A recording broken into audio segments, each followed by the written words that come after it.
परमेश्वराने माणसाला निवडीचं स्वातंत्र्य दिलेलं आहे. म्हणूनच माणसाला पदोपदी वेगवेगळ्या प्रकारची निवड करावी लागते.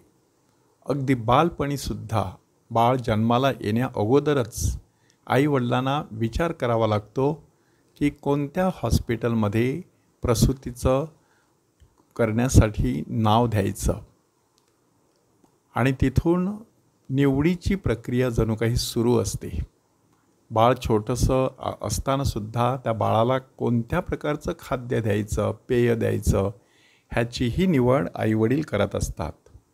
बाळ थोडंसं मोठं झाल्यानंतर त्याला कोणत्या प्रकारचे कपडे घालायचे, त्यांच्या अंगाला कोणत्या प्रकारचा साबण लावायचा ह्याचीही निवड आईवडील करत असतात.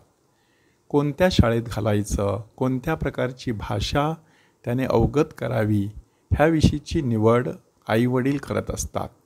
बाळ थोडंसं मोठं झाल्यानंतर आपल्या मित्रमैत्रिणींची निवड करत असतं.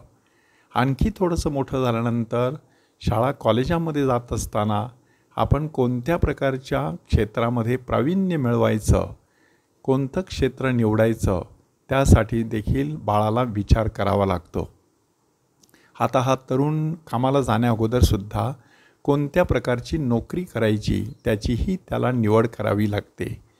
आणि शेवटी आपला आयुष्य घालवण्यासाठी कोणत्या व्यक्तीची निवड करायची त्याचीही पारख करत तो फिरत असतो. म्हणजे शेवटपर्यंत माणसाला निवड करावी लागते.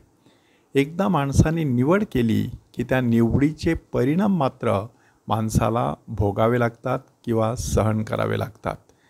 परमेश्वराने इस्रायली लोकांची निवड केली होती आणि त्यासाठी इजिप्तमध्ये असतानाच त्यांची चांगल्या प्रकारची देखभाल केली होती. कालांतराने योसेफाला न ओळखणारा एक नवीन राजा गादीवर आला आणि त्याला थोडीशी भीती वाटू लागली की हे इस्रायली लोक असेच संख्येने वाढत गेले तर आपल्या गादीला धोका आहे.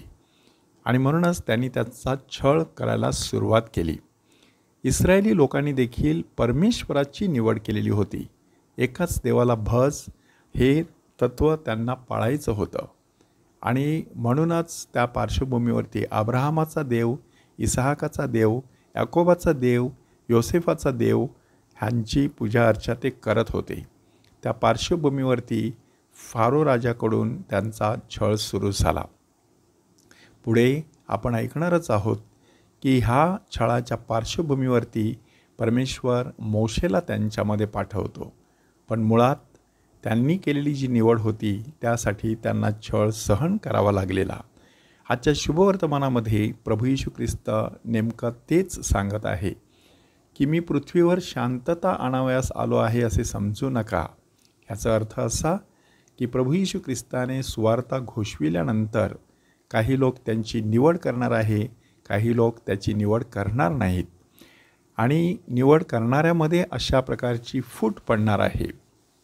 त्याची सुरुवात कुटुंबापासून होणार आहे की कुटुंबात मुलगा आणि बाप, मुलगी आणि आई, सून आणि सासू ह्यांच्यामध्ये फूट का पडेल? कारण सर्वच जण प्रभू येशू ख्रिस्ताच्या शिकवणुकीची निवड करणारे नाहीत. आणि त्यासाठीच प्रभू येशू ख्रिस्त आता आपल्या प्रेषितांना मार्गदर्शन करत आहे की जो माझ्यापेक्षा मुलावर किंवा मुलीवर अधिक प्रेम करतो तो मला योग्य नाही. ह्याचा अर्थ की माझी निवड जर तुम्ही केली नाही तर मग तुम्ही माझ्या शिकवणुकीप्रमाणे चालण्यास पात्र नाही आहे.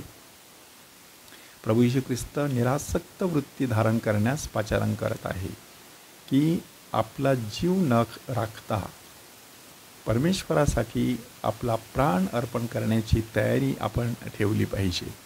ह्या सगळ्यांचं प्रतिफळसुद्धा मोठं आहे हे देखील प्रभू येशू ख्रिस्त आपल्या प्रेषितांच्या ध्यानात आणून देतो. संदेष्टाला संदेष्टा, नीतिमानाला नीतिमान आणि एखाद्या शिष्याला शिष्य अशा प्रकारचं ची वागणूक देणाऱ्या व्यक्तीला नक्कीच त्याचं प्रतिफळ मिळणार आहे. म्हणजे आपण जे निवडतो त्याचा नुसता वाईटच परिणाम असतो असा नव्हे, त्याचा चांगला परिणामसुद्धा असतो. प्रभू येशू ख्रिस्ताने हे सर्व शिकवल्यानंतर तो स्वतः देखील त्यांच्या नगरात शिकवावयास आणि उपदेश करावयास गेला असं आपल्याला सांगण्यात आलेलं आहे. म्हणजे येशू फक्त उपदेश करून थांबत नाही, तर लोकांमध्ये फिरून त्यांच्या सुखदुःखामध्ये सहभागी होतो. आपल्यासमोर जीवन आणि मरण, शाप आणि आशीर्वाद, योग्य आणि अयोग्य, अंधार आणि प्रकाश ह्यांची निवड करण्याचं स्वातंत्र्य आहे. जे आपण निवडू तेच परमेश्वर आपल्याला देणार आहे. ते निवडण्यासाठी आपल्यामधील फारक शक्तीला पवित्र आत्म्याचा स्पर्श व्हावा, म्हणून प्रभूकडे कृपा मागूया. प्रभूचा गौरव असो आत्ता आणि सदा सर्वदा. आत्ता आणि सदा सर्वदा प्रभूचा गौरव असो.